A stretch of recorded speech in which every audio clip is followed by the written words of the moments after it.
Hello and welcome back to art.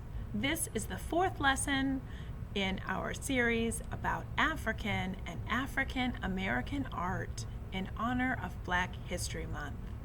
Today we're going to look at the art of Clementine Hunter. This lady lived in the 1900s, almost 100 years ago. She didn't start painting until she was in her 70s. Today we're going to look at her art. She's called a folk artist, folk, and the term folk refers to an artist that received no classical training or education in art. So all of her work just came from her mind and her heart.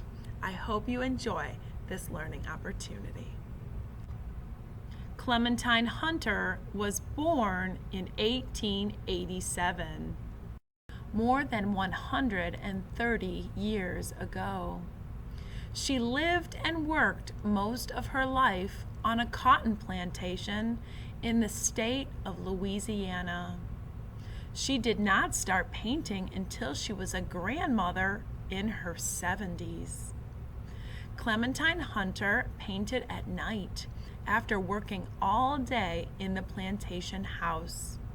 She used whatever surfaces she could find, drawing and painting on canvas, wood, gourds, paper, boxes, bottles, pots, cutting boards, and even plastic milk jugs. Clementine Hunter was a self-taught artist, also known as a folk artist, meaning she had no formal education on the subject of art. Working from memory, Hunter painted everyday life in and around the plantation where she lived and worked. From work in the cotton fields to baptisms and parties and picnics and funerals. Miss Hunter became internationally famous in the 1970s when both the Museum of American Folk Art in New York and the Los Angeles County Museum of Art exhibited her paintings. Even with so much success, Hunter chose to stay in Louisiana, working at the plantation. Her favorite subject of all was zinnias. Zinnias are a type of flower with large, colorful blooms. Let's look at some of her paintings of zinnias. While we look at these paintings, ask yourself these questions.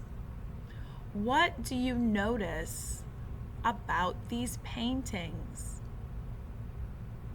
How are the paintings the same? What do you notice about the paintings that are different?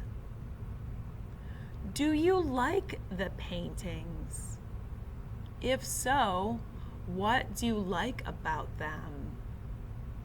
If not, what don't you like about them? Next, we're going to create a painting of our own inspired by what we learned about Clementine Hunter. We will make a zinnias picture of our own. For this lesson, you will need white paper and some coloring materials. You may choose to use crayons or markers, colored pencils, or watercolor paints. The demonstration video shows how to create a zinnias picture using markers.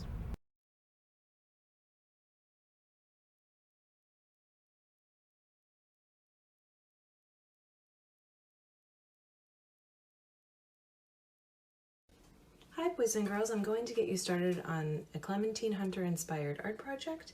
I'm going to teach you how to do her zinnias. Zinnias were one of her favorite flowers and she did a lot of different paintings with them. So the first thing I'm going to do, and you can do this with pencil, I'm just going to show you how to lay out your design, and then I'll show you how I kind of got started on one. So you want to make sure you have the bottom area for your pot and the top area for the flowers that you're going to put in. Remember, we're always just being inspired, so if you have a different favorite flower, you're more than welcome to put one in. So the first thing that I do is I'm going to make a C shape on this side, and I'm going to do the same thing on the other side. If you know what parentheses are, it kind of looks like parentheses. Then I'm going to make a curved line here, a little slight bit of a smile. Do another C over here, backwards C, and make a curve. If you want to make a handle, you can make a handle. You don't have to. You can do handles of different shapes. Maybe you have a vessel at your house or a vase or a pot or something that you always put flowers in. You can be inspired by that. Now when you move into creating the flowers, you can do it two different ways. Zinnias are very colorful, so there's lots of different options with your color choices. You can make kind of like a puffy cloud. That's one way, and then you would fill that all in. And remember, I'm working with my cheetah feet, not my turtle shell. You're gonna wanna slow down a little bit. So you can do puffy, or you can do the teardrop shaped flowers. So you're just teardrop next to a teardrop. You just keep going around until you get to the end. And then you're gonna wanna color those in. And the one that I'm inspired by, I think it has about 10 zinnia flowers, and it has little buds. The little buds are just oval shapes or little teardrop shapes, whatever you'd like to do. And you're just going to fill in the top area. Just keep on going, making your cloud flowers. Zinnias are nice and full flowers. If you'd like to paint these, she did painting, so if you'd like to paint, that'd be great, but I know that we don't always have paint at home, so markers are fine, crayons are absolutely fine, whatever you can do. One of the neat things about Clementine is that she did not wait for the perfect time to create art. So that's one thing I want you to remember about her. Don't worry if you're at home thinking, oh, Mrs. Sasso, I don't have the paint that you have, or I don't have the materials that you have. That's okay. The important thing is just to stay creative in whatever way you can. That's what artists do, and you are definitely an artist. Now we're going to add, and I'm not done, I only have 4 flowers, but I want to speed it up for you. You can add little details on the inside, and then to add, you might notice I didn't finish the top. Why didn't I finish the top? Because I wanted to add all the little bumps for the leaves that she created. And then she would have a stem that would come up, create the little bumps of the leaves on the stem. And you just create those little bumps all the way across. Some are smaller, some are bigger. Now when you get to the buds, you're gonna hug the bud and have it come back in. And you're just gonna keep filling that in. You can color your vase or your pot whatever color you'd like. The one that I'm looking at that's inspired by her is blue, but you can do whatever color. Another thing you want to think about is her signature. Her signature is always changing, and it was interesting because she didn't really know how to read or write for a long time. And so she had to have help and kind of figured it out. So if you look at some of her signatures, her C is backwards and things. So if you want to play around with that, you can.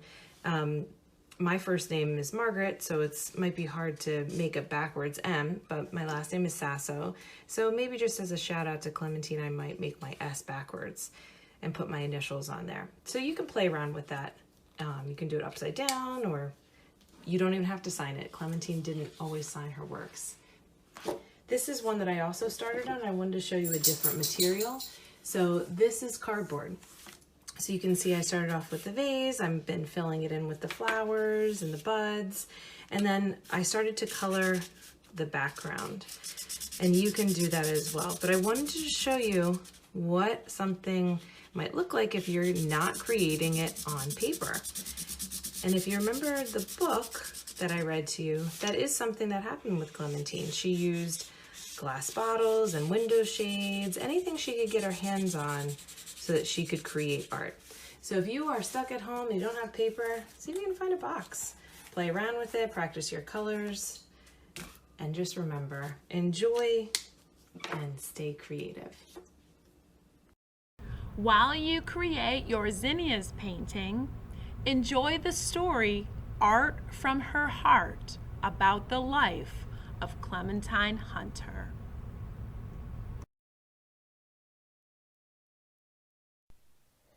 Art from Her Heart, a story about folk artist Clementine Hunter. Written by Kathy Whitehead and illustrated by Shane W. Evans. Clementine waited until her work in the big house was done and the twinkle of stars filled the night sky above the Cane River. She was ready to paint, like the artist she cooked and cleaned for on Melrose Plantation.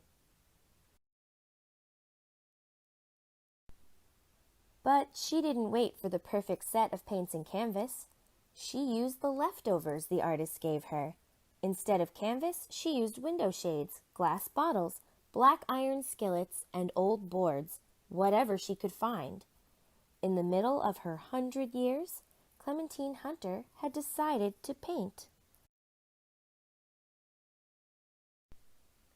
No one gave her lessons. As a girl, she had never even learned to read or write. Clementine didn't like school and soon quit. She told her mama she'd rather pick cotton.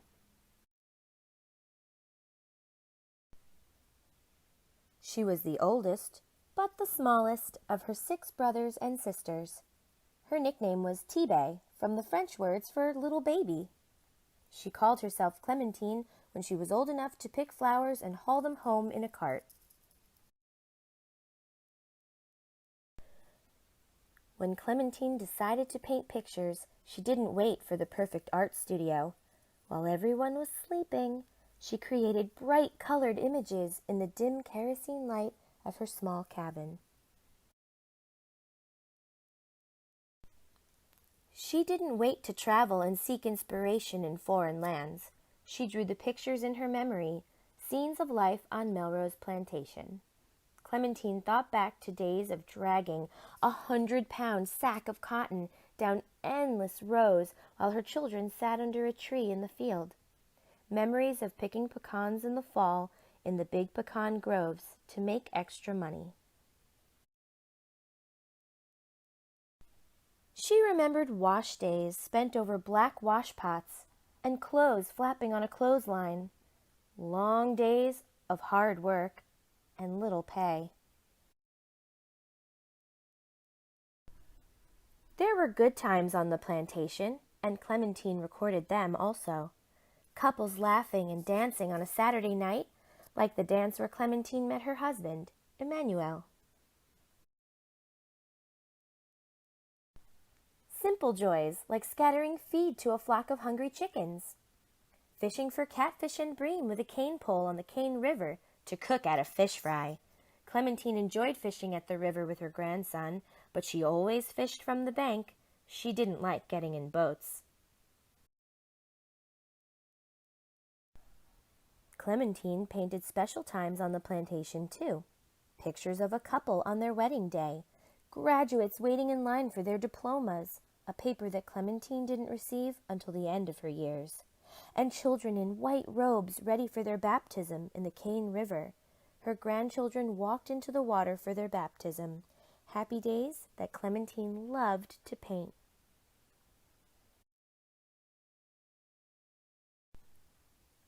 Clementine didn't wait for the world to find her art. She hung a sign on her gate that read, "Art Exhibit, Admission, 25 cents. Thanks." People came to see her pictures pinned on a clothesline and bought them. Friends who recognized her talent gave her paints, paper, and brushes. They helped her find galleries that would display and sell her work. Years later, people lined up to see her artwork at a big museum in New Orleans, Louisiana. Another gallery proudly displayed her work, but refused to let her in the front door. She had to wait until after hours to enjoy her own pictures on display, but the laws that kept her out would soon be gone like feed thrown to the chickens. The art that poured from Clementine's heart and mind gives us a window to her life on the plantation, a window we would have missed if Clementine Hunter had waited for the perfect time to paint.